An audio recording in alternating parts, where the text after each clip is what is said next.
Hello viewers, Bangla টেলিজগতের advance update পেতে টেলিকথা চ্যানেলটিকে সাবস্ক্রাইব করে সাথে থাকবেন প্লিজ। আর আজকের ভিডিওটি ভালো লাগলে লাইক কমেন্ট ও শেয়ার করতেও ভুলবেন না। সন্তানদের জন্য মায়েরা যে সব কিছু করতে পারে তা আরও একবার প্রমাণ করে দিল অনুরাগের ছোঁয়ার দীপা।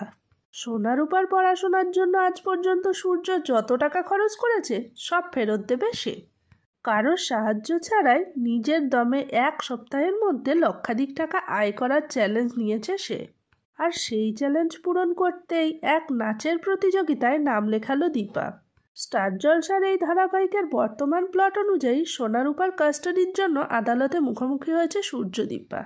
মিশকার ছেলের পর এখন দুই মেয়েকেও নিজের কাছে চায় সূর্য। তবে দীপা এবার নিজের সিদ্ধান্তে অনড়।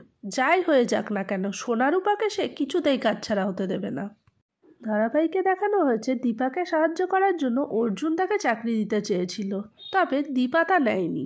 এমনকি রত্নাদেবী পর্যন্ত নিজের পিএফের টাকা মেয়ের হাতে তুলে দিতে চান, কিন্তু দীপা সেই সাহায্যও গ্রহণ করেনি। শেষ পর্যন্ত একটি নাচের প্রতিযোগিতার বিজ্ঞাপন দেখে সেখানে নাম দেওয়ার সিদ্ধান্ত নেয় সে। সেই নাচের প্রতিযোগিতা জিতলে পুরস্কার স্বরূপ 3 লাখ টাকা পাওয়া যাবে, আর সেই প্রতিযোগিতা জিতলেই সূর্যের হাতে সব টাকা তুলে দেবে দীপা। এই লক্ষ্য পূরণ করতে পৃথার কাছে নাচের অনুশীলন করছে সে।